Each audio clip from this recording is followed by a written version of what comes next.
I knew the moment he smirked that the air in the room had shifted.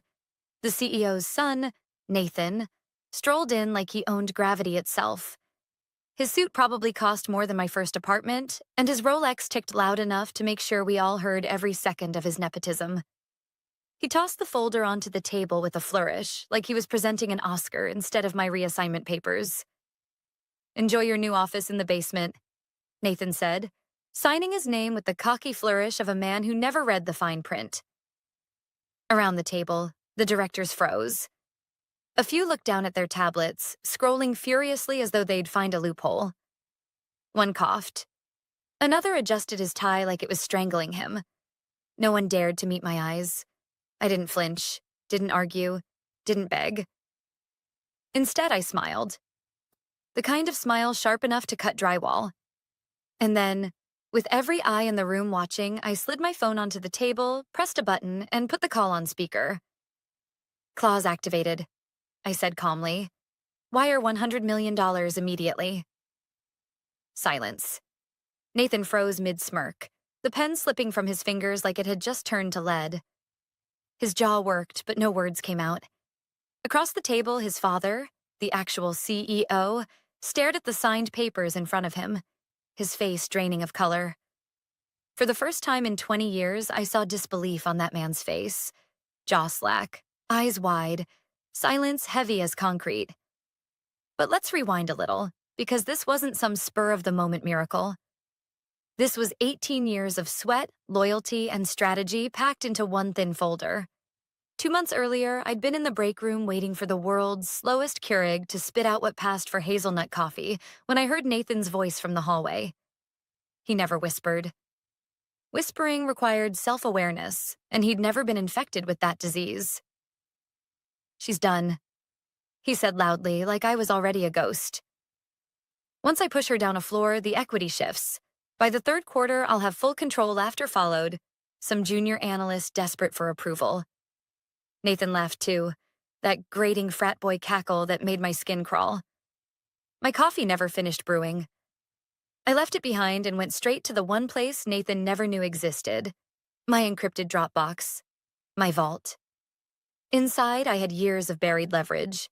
Drafts of contracts, notes from investor meetings, email chains executives thought no one kept, and glowing like a loaded mousetrap in the middle of it all. Section 14B, the key executive change of control clause. I knew every line by heart because I'd written half of it.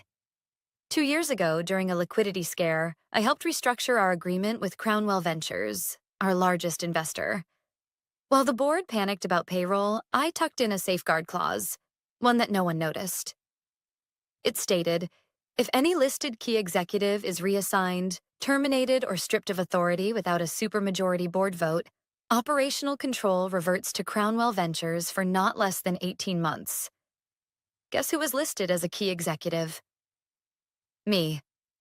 I remember smiling when I reread it that night. All it would take was one arrogant move, one signature. From that moment on, I prepared. I pulled every version of the contract, time-stamped each one, and had notarized copies stored under different names. Even one in a safety deposit box registered to my niece's cat, Mr. Whiskers. Every time Nathan forwarded an email without copying me, I saved it. Every system access he revoked, I screen recorded. Every snide remark, every exclusion, every "Karen will handle the follow-up." I logged the date and time, because power grabs are noisy. But real control? Quiet.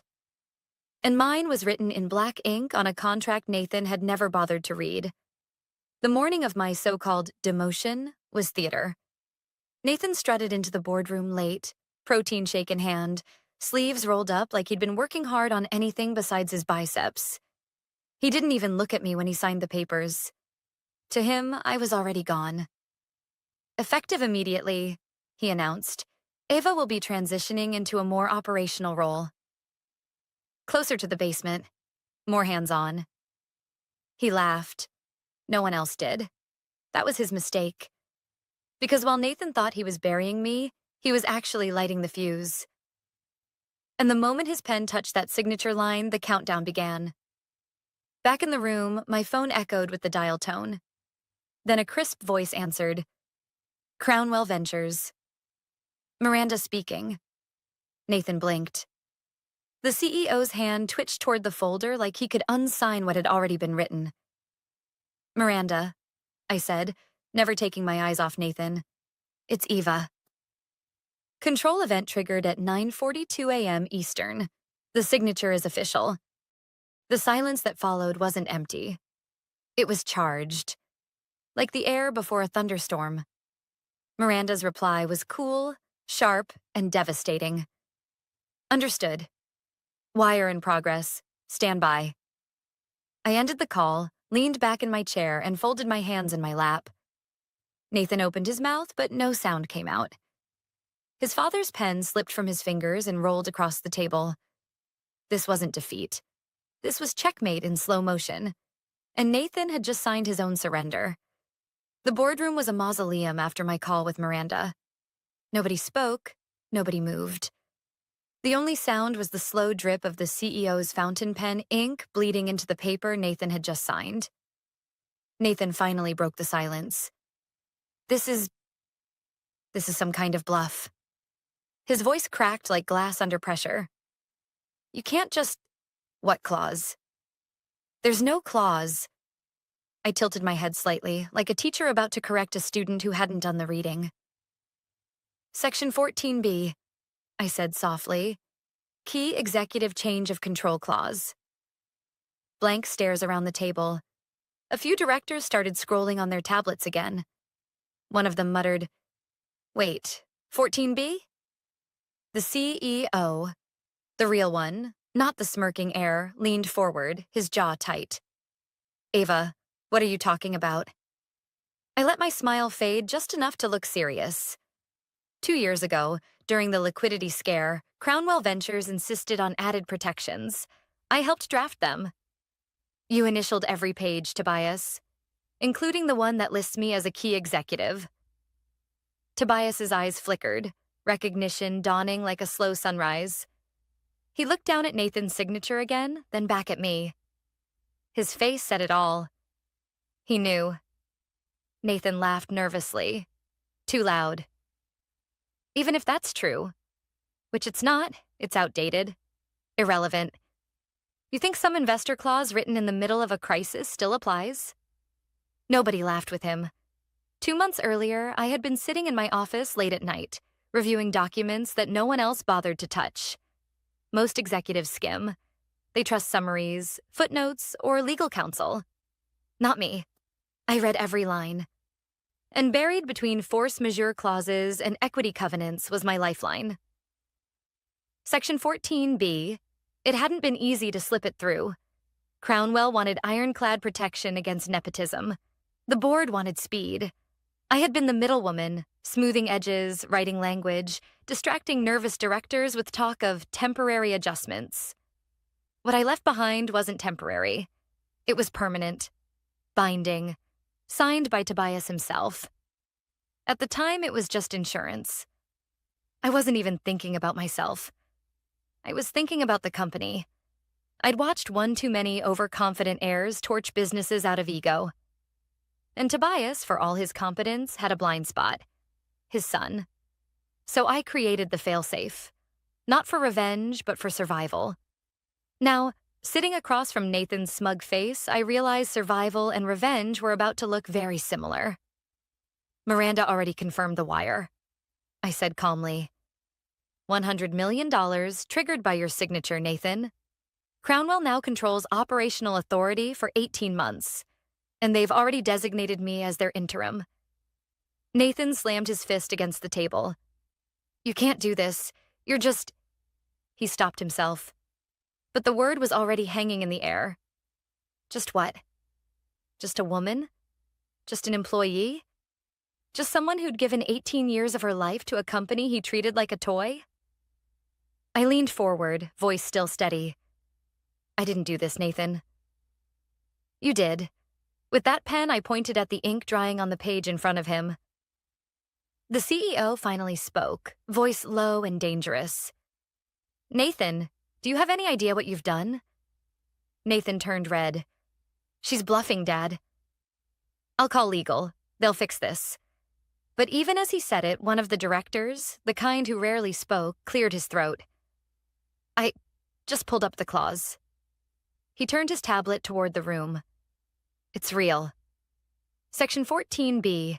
It names Eva explicitly. Gasps. Murmurs. A chair squeaked as someone shifted uncomfortably. The CEO's eyes closed slowly, like a man trying to wake up from a nightmare. When he opened them again, they locked on me. For the first time, he didn't see me as the loyal lieutenant. He saw me as the one holding the detonator.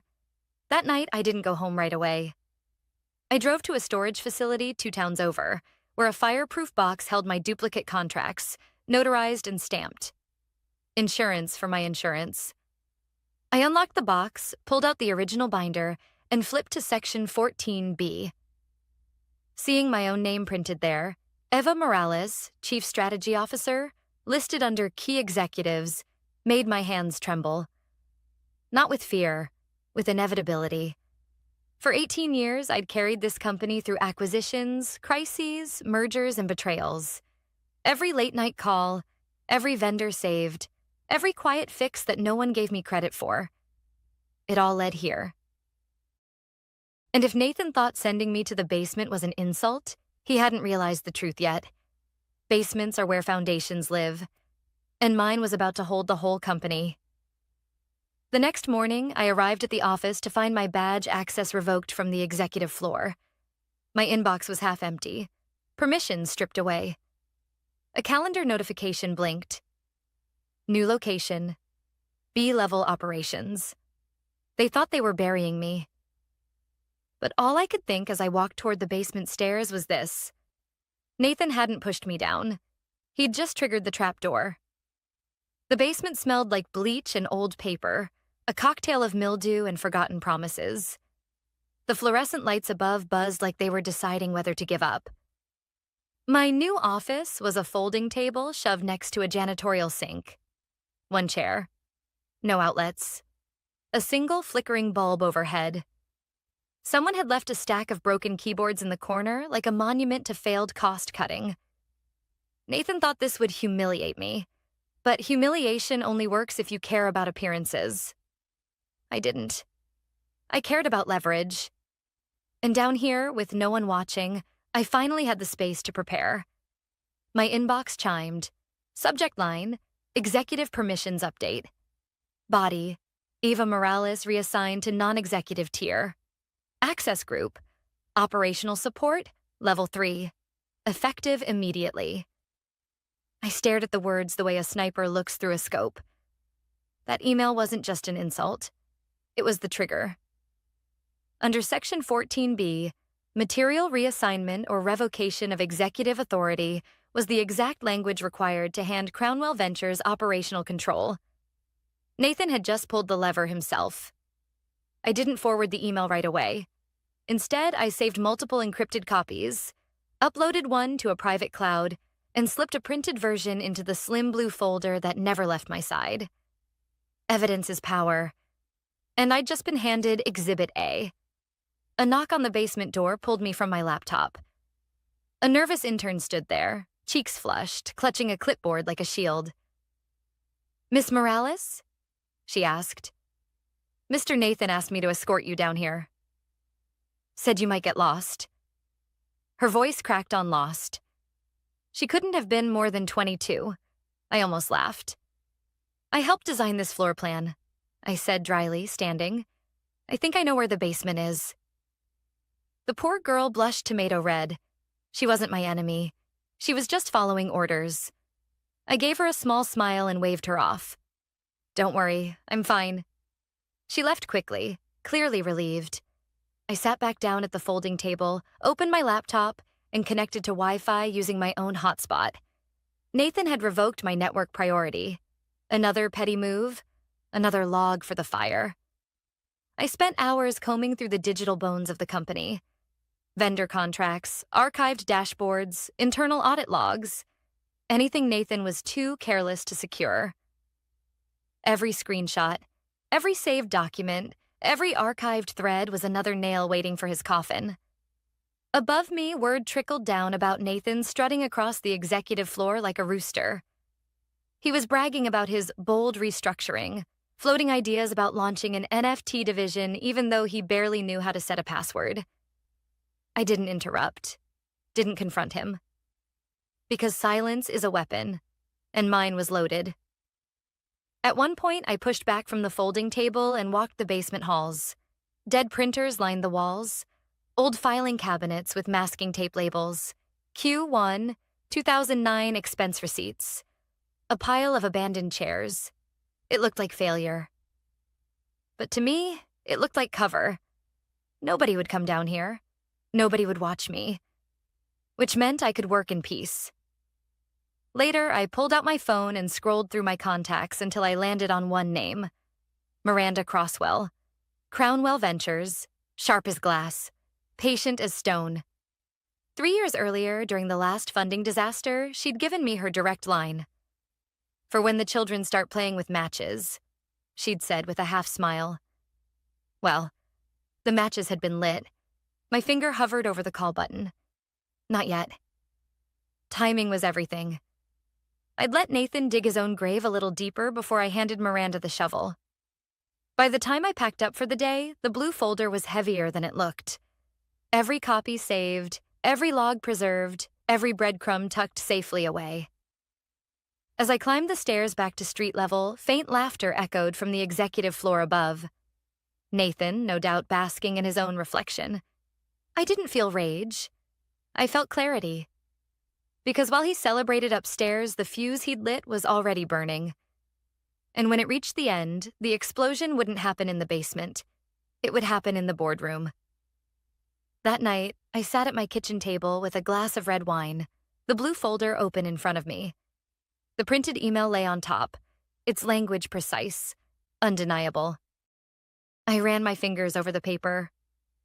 Proof of arrogance, proof of negligence, proof that after 18 years of loyalty, they thought they could shove me into the dark. But basements aren't just storage. They're where the foundation is. And mine was stronger than Nathan's entire house of cards. For days, I let Nathan believe he had won. He strutted around the executive floor like a rooster in a borrowed barn, parading his new title, holding visionary meetings where he mispronounced acronyms and promised initiatives he didn't understand. The staff clapped politely. Some laughed at his jokes. Most kept their heads down. But silence in a company is never loyalty. It's survival. And I knew how quickly survival could shift when money changed hands. One evening, sitting at my folding table in the basement, I finally took out my phone and dialed the number I'd been saving for years. Crownwell Ventures. A crisp voice answered. Miranda speaking. I didn't waste time. It's Eva. The clause has been triggered. Material reassignment. I have the documentation. There was a pause, the sound of ice clinking against glass on her end. Then, do you have proof? I have everything. Email updates, signed papers, even system access logs. Nathan demoted me without a board vote.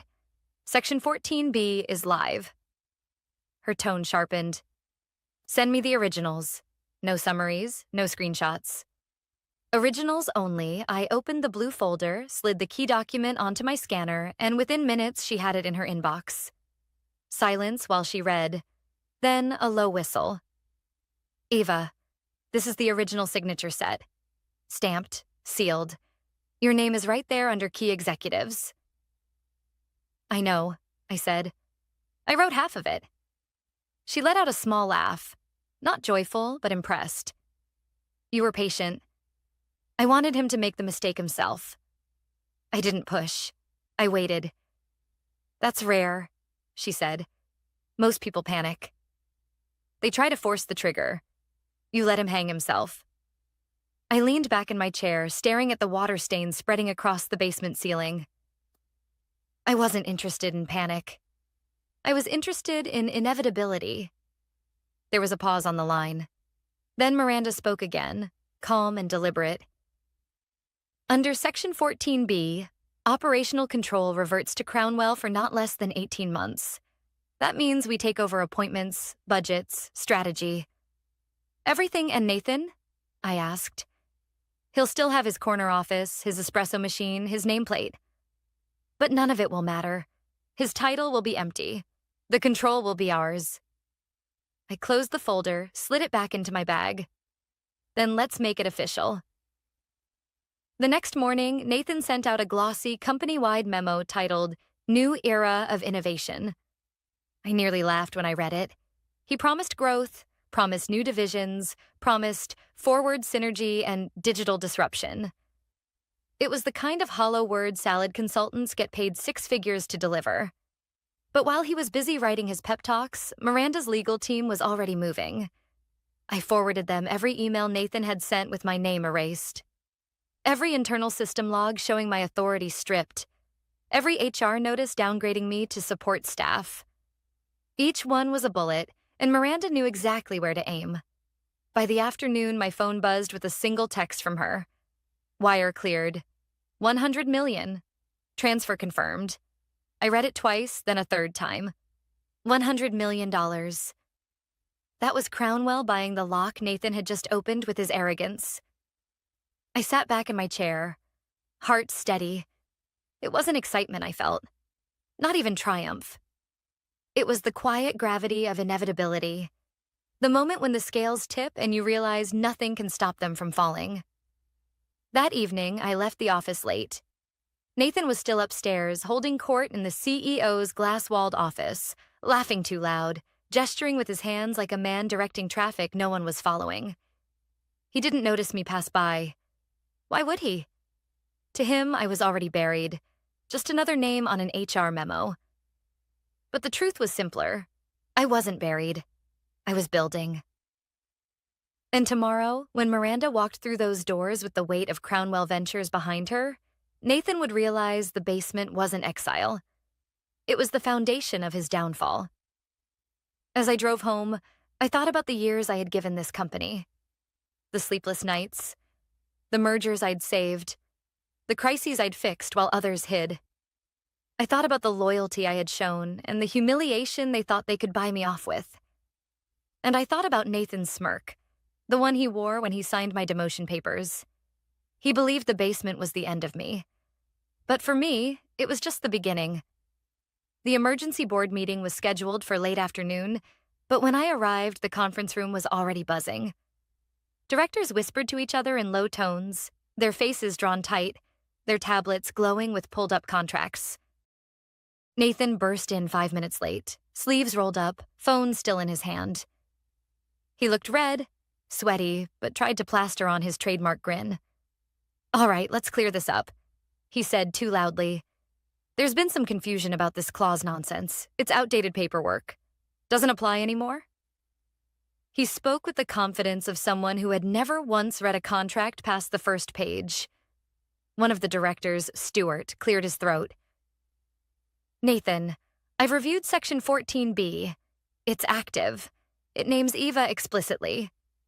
Nathan laughed nervously. It's irrelevant. My father never signed off on it. I'd remember. That's when the general counsel, who had been silent until now, unzipped a manila folder and slid a document across the table. This is the agreement from the 2021 restructuring. Page 6, initialed by Tobias Dunning. Your father. His handwriting. Verified and time-stamped. Nathan froze, color draining from his face. I didn't say a word. I didn't need to. The speakerphone in the center of the table chirped, connecting. A gravelly voice filled the room. Is everyone there?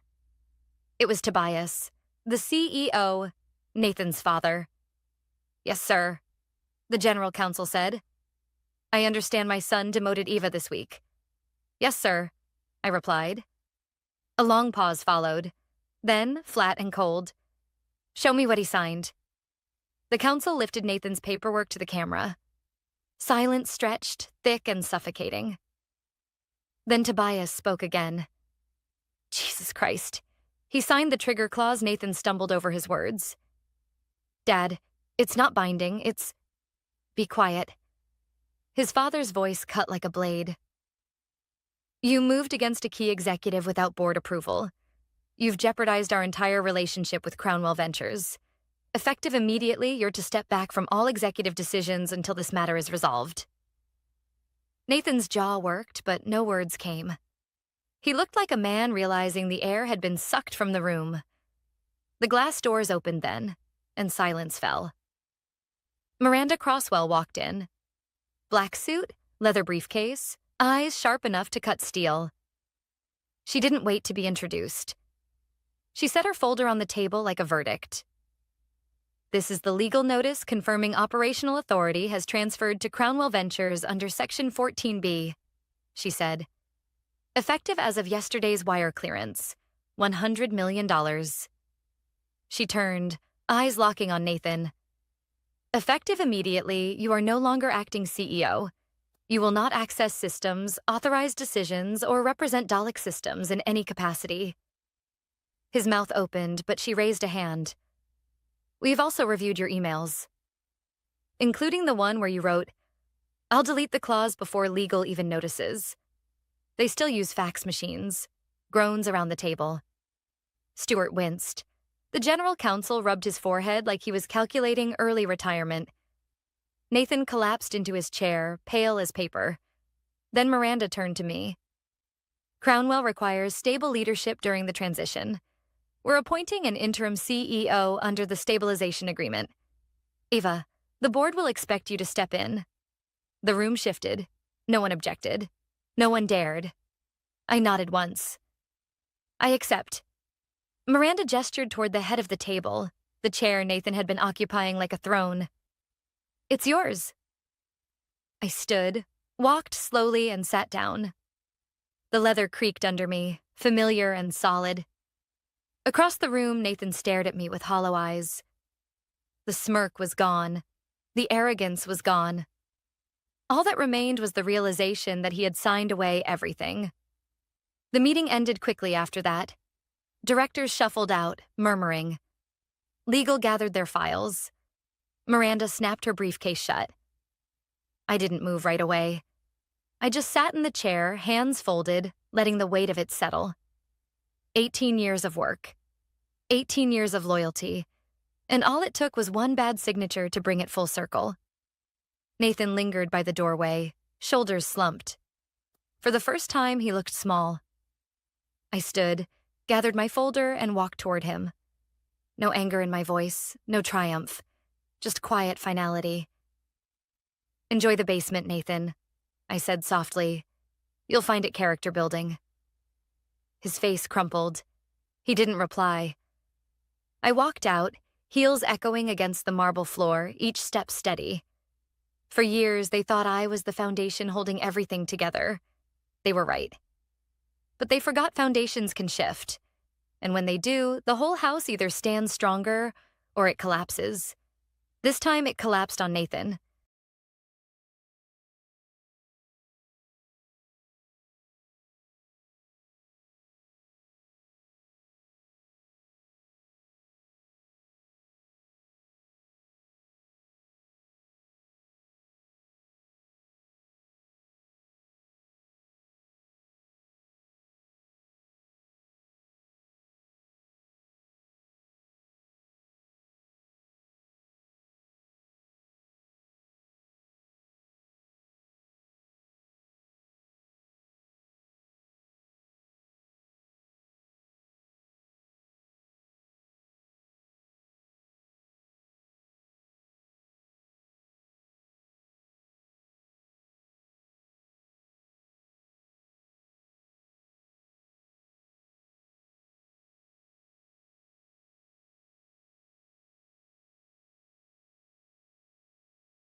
I knew something was wrong the moment Ethan Caldwell said synergy in a meeting about printer toner. 3 days into his new internship, and the VP's son was already walking around the office like he owned the building. He sat in my chair, sipped from a $10 smoothie, and started lecturing us about streamlining operational bandwidth while gesturing toward a supply chain chart I'd spent weeks building. "Circle back on this offline," he said, pointing at my screen like he understood any of it. Offline? We were drowning in expired licenses, unpaid invoices, and a warehouse backlog that could fill a football field. There was no circle back. There was only chaos. But I smiled anyway. Because that's what you do when the VP's son plays dress up as an executive. You smile, you nod, and you pray he gets bored and goes back to golfing on company time. Only Ethan didn't get bored. He nested. By week 2, he was rewriting assignments, forwarding confidential client emails to himself for transparency, and adding Chief Operations Visionary to his email signature. To external clients. I wanted to say something. God, I did. But there's an unspoken rule in corporate life. Never be the one to correct the boss's family. Especially when your rent depends on their mood swings. So I kept quiet, smiled through gritted teeth, and cleaned up his mistakes at 11 p.m. while chewing stale pretzels from the vending machine. Then the air shifted. Auditors were coming. Compliance review. External, not internal. Which meant if something looked off, heads would roll. The kind of sweep that makes executives sweat and assistants cry. Rumor was we were on thin ice with a $90 million contract from Nextrix Systems. Something about tampered files, inconsistent version logs, missing approval stamps. The kind of small errors that become federal-level problems if someone decides to dig deep enough. And Ethan? He suddenly got very interested in the compliance portal. "Hey, Olivia," he said one morning, too casually, holding a thumb drive. "What's the admin key for the audit archive?" I stared at him. "That's not public access." "Come on," he laughed, adjusting his designer watch. "We're on the same team." I smiled. "Sure, Ethan. A team where only some of us end up with handcuffs." He laughed like I was joking. I wasn't. After that, he started showing up early. Which, if you knew Ethan, was like seeing a raccoon using a spreadsheet. Twice I arrived before sunrise and found his office light already on. Once I heard the click of my drawer as I entered the room. He jumped, muttered something about client decks, and scurried off. I didn't touch it. Not yet. But something inside me went cold. That drawer held project files, old memos, nothing sensitive. But the way he shut it, quick and guilty, stuck with me. The next morning at 6:52 a.m., I came in early again. Coffee still steaming, monitor still humming from being left on overnight. And there it was. The red folder, sitting halfway out of my bottom drawer, thick, glossy, not one of ours. I stared at it like it was radioactive. My gut whispered, "Don't touch it." So I didn't. Instead, I turned slowly to the small black webcam hidden between a row of dusty binders. I'd installed it months ago after my files started disappearing and mysteriously reappearing in shared folders with altered timestamps. Nobody took that seriously. Not HR, not IT, not even my supervisor. But I wasn't stupid. I logged into the local feed, scrubbed back to the night before, and froze the footage at 6:44 a.m. There he was, Ethan Caldwell, letting himself in with a borrowed access card. Probably his dad's. He moved fast, eyes darting, folder in hand. He opened my drawer, shoved it inside, and, God help me, took a selfie with my computer screen behind him. I could feel my pulse in my throat. This wasn't some dumb prank. This was evidence tampering, a setup. If I'd opened that folder first, reported it, or even mentioned it, he could have twisted it all. Said I planted it. Said I'd been manipulating files. They'd believe him. He was a Caldwell. I was just an analyst. So I didn't react. Not yet. Instead, I smiled when he showed up at 10:30, wearing sunglasses indoors and smelling like expensive failure. He nodded at me, pretending nothing had happened. I pretended too.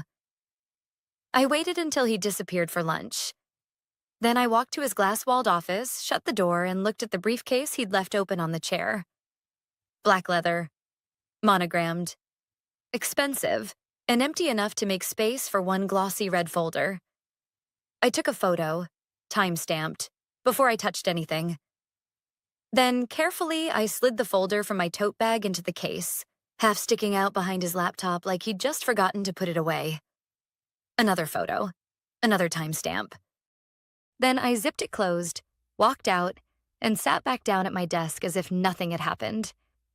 When he returned, he barely glanced at me, but his shoulders were tight. He kept looking over, waiting for me to panic. I didn't. Because for the first time in months, I wasn't scared. I was ready. And when the compliance team arrived an hour later, badges on their lanyards and tension thick in the air, I finally understood what peace felt like. It was the silence before someone else's world fell apart. The compliance team arrived at 11:07 a.m. on a Thursday. No warning, no calendar invite. Just 5 people in black polos walking past reception like quiet storm clouds. One carried a tablet, another a folder marked Internal Review, Priority Level 1. The room fell silent, the kind of silence that makes keyboards stop mid-click. By the time they reached the operations floor, even the office chatterbox, Greg from procurement, had lost his nerve. He whispered, "Is this about Nextrix?" But nobody answered. I didn't need to ask. I already knew. Ethan must have realized it too, because his voice cracked from his office. "Hey, team. Everything all right?" He came out smiling, that empty corporate grin people wear when they think charm can erase paper trails. His sleeves were rolled just enough to show off a gold watch. His father's graduation gift. Janine, head of compliance, ignored him and spoke to the room. "Everyone, please remain at your desks. We'll be conducting an immediate review of data access, physical records, and storage areas. Cooperation is mandatory." People glanced around nervously. Phones stopped ringing. Even the printer paused mid-job like it didn't want to draw attention. I sipped my coffee. Steady hands, heartbeat calm. My folder was no longer in my drawer. It was right where it belonged. Inside Ethan's briefcase. They started their sweep in finance, then legal. I watched their reflection in the glass panels as they moved closer. My coworkers pretended to work, typing gibberish or staring at spreadsheets. You could almost smell the collective fear, cheap coffee and anxiety. When they finally reached my desk, Janine gave me a curt nod. "Miss Roberts." I smiled politely. "Of course. Let me know if you need anything." They opened drawers, checked under the keyboard, glanced at the desktop. Clean. Predictably boring. Just how I'd planned it. "Thank you for your cooperation," one of them said. "No problem at all," I replied. Then I watched them move on. To Ethan. He'd been pacing since they arrived. Tried to start a conversation about collaborative transparency. Janine cut him off with a sharp, "Mr. Caldwell, please remain seated." His laugh came out too loud. "Sure thing. Yeah, all good. I've got nothing to hide." That's the thing about people like Ethan. They can't stop talking when silence would save them. I pretended to check my email as they entered his office. From my chair, I could see their reflections. One opened his drawers. Another flipped through folders. Then the briefcase. A compliance officer, short, serious, the kind who probably organizes her spice rack alphabetically, unzipped it. She hesitated for a moment, then pulled out the red folder. She said something to Janine, low, almost inaudible. But I didn't need to hear it. I saw Janine's face shift, just slightly.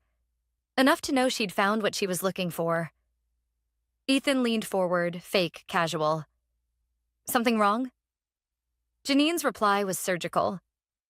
"Can you explain why a restricted document was found in your personal briefcase?" His jaw slackened. "What? No, that's not mine." Janine didn't blink. "It's tagged with compliance metadata. Your name appears in the edit history." he stammered. I was just reviewing it. Olivia gave it to me. Every head in the room turned. Even the intern stopped breathing. I looked up slowly, calm, neutral. Excuse me? She did, he blurted. She's been acting weird all week, sneaking around the records room. Ask anyone. Janine stepped between us. Let's keep this professional, Mr. Caldwell. We'll verify all access logs before making conclusions. He laughed nervously again. Great, yeah, check them. You'll see. She's been covering her tracks. I met his eyes and said nothing, because silence is louder than shouting. At 11:48 a.m., Janine and 2 others escorted Ethan to the glass conference room. The door closed, blinds half drawn. Through the blur, I saw him gesturing wildly, his face reddening by the second. Word spread fast. They found something. Someone whispered near the coffee machine. In his briefcase. Serious stuff. Another murmured. Tagged files, altered logs. By noon, nobody was working. We were all listening for the next sound. The door opening, footsteps, maybe raised voices. But there was nothing. Just the low hum of fluorescent lights and the faint whine of the air conditioner. Then, finally, the blinds moved. Janine stepped out first, her expression unreadable. Behind her, Ethan, pale, trembling, holding his briefcase like a shield. He scanned the room, eyes darting, searching for an ally. He didn't find one. You, he said suddenly, pointing at me. His voice cracked. You set me up. I didn't move, didn't blink. Janine turned sharply. Mr. Caldwell, I'd suggest you remain quiet until this review is concluded. He ignored her. She planted it.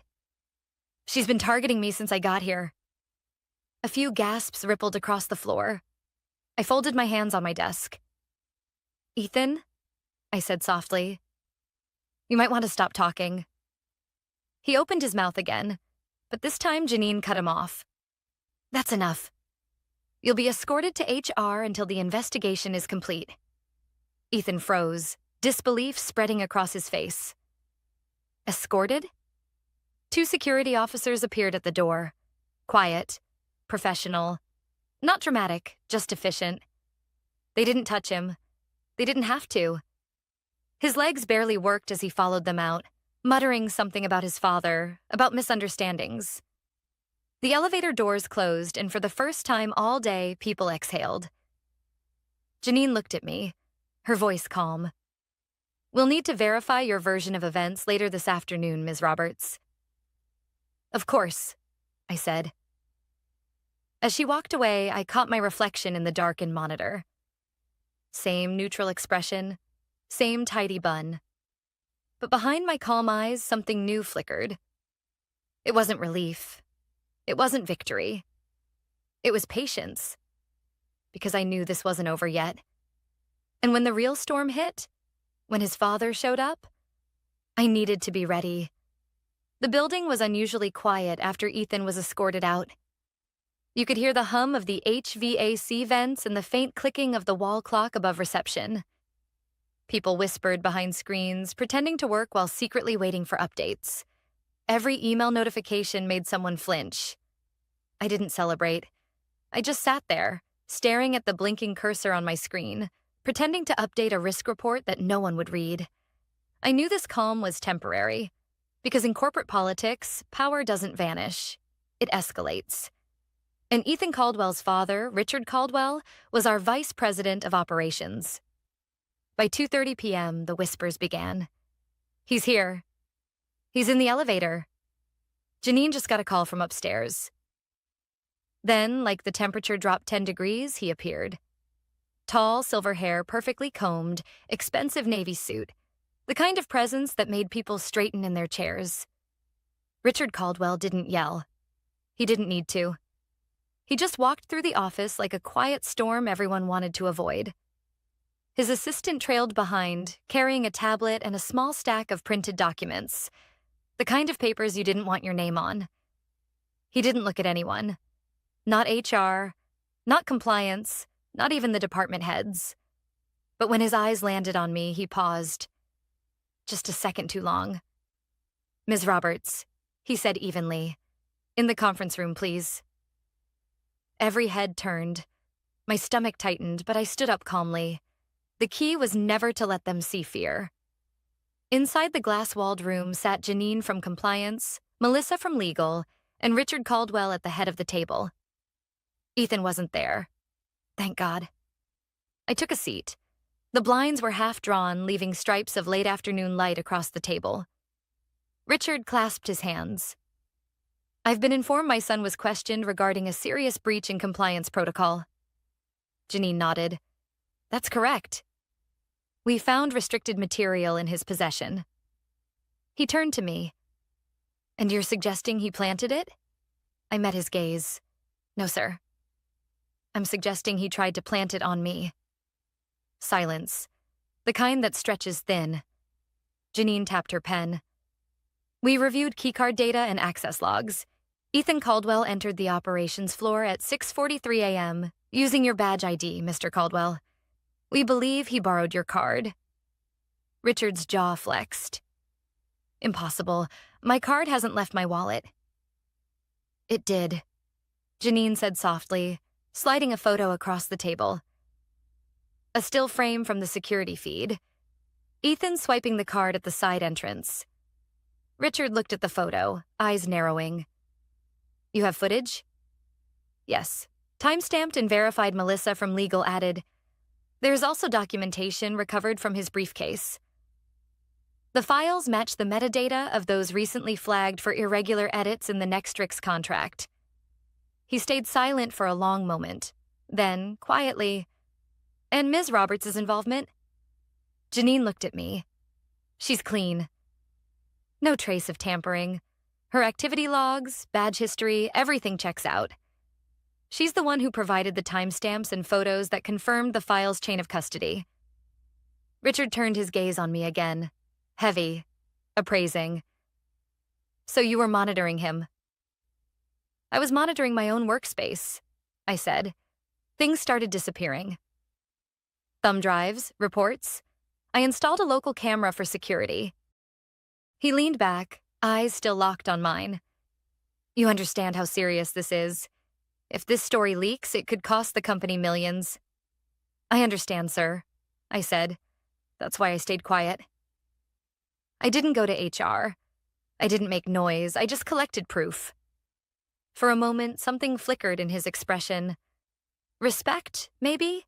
Or the faint realization that his son had underestimated the wrong person. Janine spoke next. "Mr. Caldwell, as of now, your son is suspended pending a formal internal review. Legal will coordinate next steps." Richard's voice was low. "He's still my son." Janine didn't flinch. "He's still accountable." That was the first time I'd seen a man like Richard Caldwell look small. He stood abruptly. "This conversation stays in this room. Ms. Roberts, you'll keep your evidence confidential until legal concludes their investigation. Do I make myself clear?" "Yes, sir." He left without another word. As the door closed, Janine sighed quietly. Melissa packed her notes, murmuring, "Brace yourself. He's not going to take this lying down." "I wasn't planning on lying down either," I said. By 4 p.m., the office had emptied out early. No one said goodbye to me, but a few gave quiet nods as they passed. Sympathy, maybe.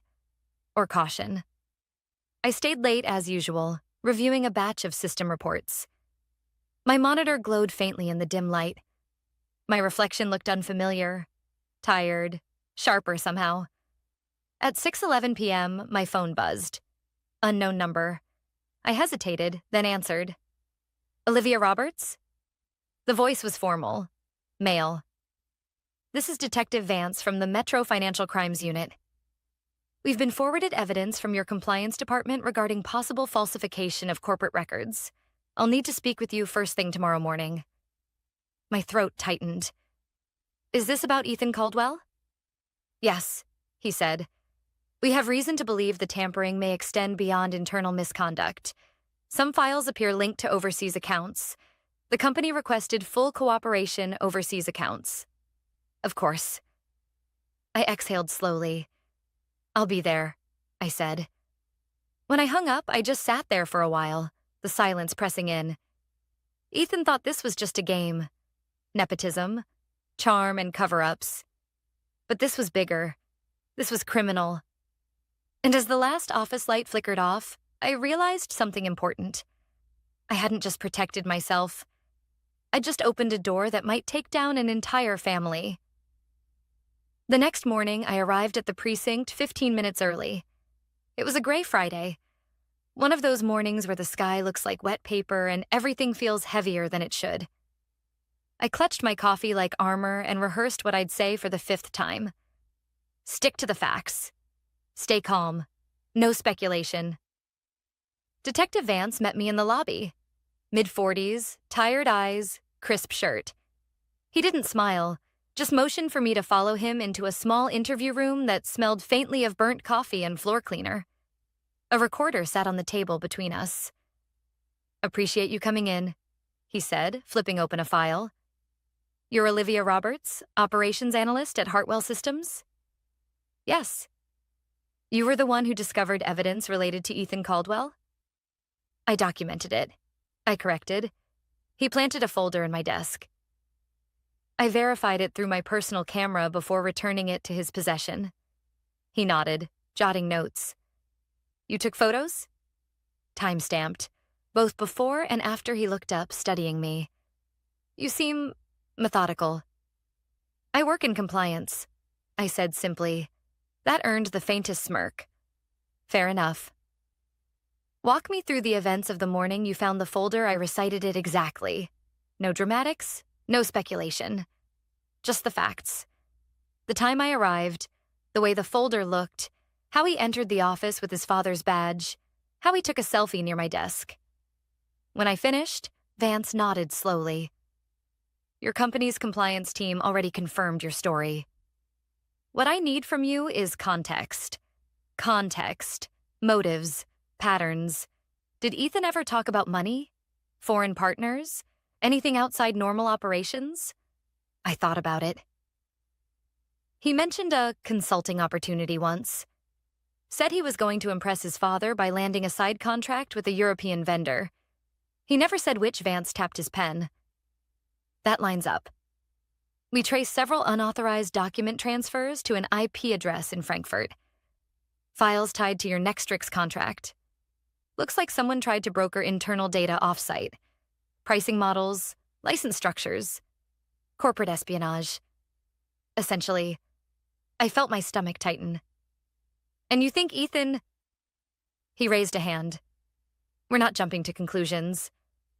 But all the logs point to his account and devices. We just need to confirm there wasn't external access." "I see." He leaned back. "You did the right thing, Ms. Roberts." Quietly documenting instead of reacting, that's rare. Saved your company a fortune, maybe even its reputation. I nodded, but it didn't feel like victory. It felt like relief laced with exhaustion. After signing a formal statement, he walked me out. Before I left, he added, "If Caldwell's lawyers contact you, direct everything through our office. Don't engage personally." That part made me pause. "Lawyers? Already?" He sighed. "He's a VP's son. They move fast when the walls start closing in." By the time I got back to the office, word had spread. Ethan hadn't returned home the previous night. HR had locked his accounts, and IT had been told to isolate his devices. The rumor mill was working overtime. Half the floor thought he'd fled. The other half thought he'd been arrested. Richard Caldwell hadn't been seen since yesterday. His corner office lights were off. The air felt lighter, but not comfortable. Like everyone was holding their breath. Janine approached me mid-morning. "You spoke to the police?" "Yes. They wanted clarification on the audit trail." "Good," she said, lowering her voice. "Legal's preparing for potential fallout. The press could pick this up if Nextrix leaks the breach," I nodded. "Is Richard still with the company?" She hesitated. "Technically, yes." but he's been placed on temporary leave. They're reviewing oversight failures, temporary leave. That's corporate language for 1 foot out the door. Later that afternoon, I was summoned to conference room B. This time, Graham Lair, the CEO himself, was there. A man I'd only ever seen on shareholder calls, never in person. Calm, deliberate, intimidatingly quiet. "Ms. Roberts," he began, "I've read your report. Impressive work." "Thank you. I understand you handled this situation independently. Why not escalate sooner?" I met his eyes. "Because I knew how it would look. I'm a mid-level analyst accusing the VP's son of misconduct. Without proof, I'd be unemployed by morning." He nodded slowly. "And now?" "Now I have proof." A small smile ghosted across his face. "You understand, this situation will have repercussions far beyond our department." I assumed as much. He folded his hands. "The board has already met. We're cooperating with authorities. Mr. Caldwell Sr. has been asked to step down pending investigation. Ethan will face charges if the evidence holds." Hearing it out loud made my chest tighten. I didn't feel triumphant, just tired. Graham leaned forward. "You've demonstrated judgment and integrity under pressure. I'd like you to stay on. Possibly lead a new internal risk division." It was a generous offer. Better title, higher pay. But I hesitated. "Thank you, sir," I said, "but I'm not sure yet." He studied me. "Because of how this all started?" "Because of how easily it could happen again." For the first time, his expression softened. "Understood." Take the weekend to decide, I left the room with my head spinning. By evening, my inbox flooded with messages. Some congratulatory, others cautious. Lorraine from Records slipped me a note with 2 coffees. "You might have just saved this company, or ended a dynasty." I didn't reply. I didn't know which one it was yet. At 6:47 p.m., my phone buzzed again. Detective Vance. "Ms. Roberts," he said, "update for you. We've confirmed unauthorized funds tied to Ethan Caldwell's account. Wire transfers, encrypted communications. It's not just internal misconduct, it's federal now." My grip on the phone tightened. "Thank you for confirming," I said quietly. He paused. "You sound calm." "I've been waiting a long time for the truth to speak for itself," I replied. And for the first time since this began, I realized something simple but powerful. Sometimes revenge isn't about what you do. It's about what you don't. By Monday morning, the office didn't feel like the same place. The usual hum of chatter, the smell of burnt coffee, the sound of phones ringing. It was all replaced by an uneasy quiet. Half the staff were avoiding eye contact, and the other half were whispering near the printer, trying to sound like they weren't whispering at all. Over the weekend, the company-wide email had gone out. "Vice President Richard Caldwell has resigned effective immediately." No explanation, no farewell note. Just that. And Ethan? He hadn't resigned. He'd been removed. Word spread that he'd been arrested late Friday night at his apartment. The detective's voice from the call replayed in my head. Federal now. He wasn't exaggerating. Financial fraud, falsification of records, corporate data theft. It wasn't just a career-ending scandal. It was a life-altering one. When I walked into the building that morning, people stepped aside. Some smiled in quiet acknowledgement. Others avoided my gaze entirely. Nobody said it, but they all knew. Lorraine from Records was waiting by my desk with 2 coffees. "You did it," she said softly. "I didn't do anything," I replied. "He did." She smiled. "Yeah, but you let him." That made me pause. She was right. I hadn't fought back with shouting or politics or rumors. I'd let him sink by the weight of his own arrogance. At 10 a.m., I got another email. Meeting with CEO Graham Lair, conference room A, 10:30 sharp. The room was nearly empty when I arrived. Just Graham, Janine from compliance, and a man I didn't recognize. Corporate counsel, judging by the tailored suit and the cold precision in his eyes. "Ms. Roberts," Graham said, gesturing for me to sit. You've been remarkably composed throughout this entire situation. I wanted to thank you personally before the next phase begins. Next phase? I asked carefully. Janine handed me a folder.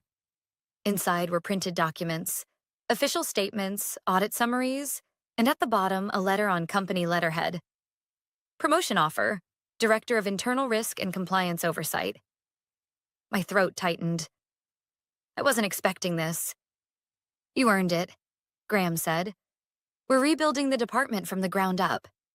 People like you are the reason this company survived. I read the offer twice. The salary was almost double what I was making. Private office, full discretion over internal investigations. It was the kind of position I'd worked years toward, but somehow it felt heavier than it should have. Before you answer, Graham continued, there's something you should know. The Caldwells have retained legal counsel.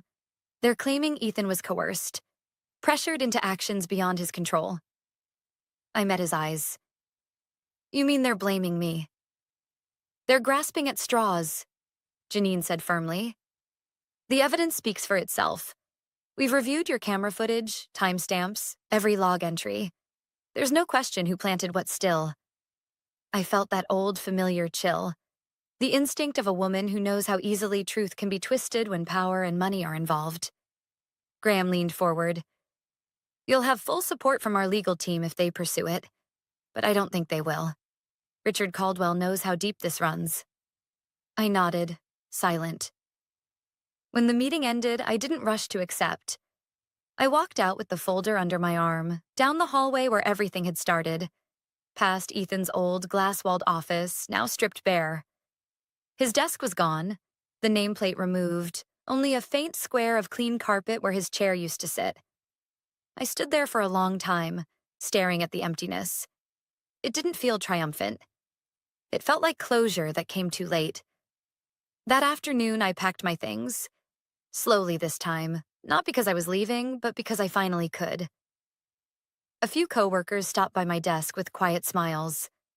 Lorraine gave me a cookie wrapped in a napkin and whispered, "Never underestimate the quiet ones." At 5:03 p.m., I took the elevator down alone. The doors closed, and for the first time since this all began, I let myself breathe. Really breathe. My phone buzzed just as I stepped outside. A message from an unknown number. They finally believe you. I don't. You'll hear from us soon. RC. I stared at the screen, unreadable expression. Maybe it was intimidation. Maybe it was desperation. Either way, it didn't matter. The truth was already out, and no message could undo that. That night, I sat at my kitchen table with a glass of wine, rereading the promotion letter under the warm hum of the overhead light. For the first time in months, I felt steady. Not victorious, not vindictive, just steady. When people talk about revenge, they think it's loud, explosive, something that ends with shouting and slammed doors. But that's not how it really works. Real revenge is quiet. It's patient. It's letting someone write their own ending, one bad decision at a time. The next morning, I walked back into the office and signed the offer. Not for the title, not for the money, but because someone had to rebuild what people like Ethan had nearly destroyed, and because silence, when used right, can be louder than any scream. As I placed the signed document on Graham's desk, he smiled faintly. "So, you're staying?" "For now," I said. "Someone has to make sure the next storm doesn't start in a drawer." And as I left his office, I caught my reflection in the glass. Composed, sharp, unshaken. The quiet one who remembered everything. The one they should have never underestimated.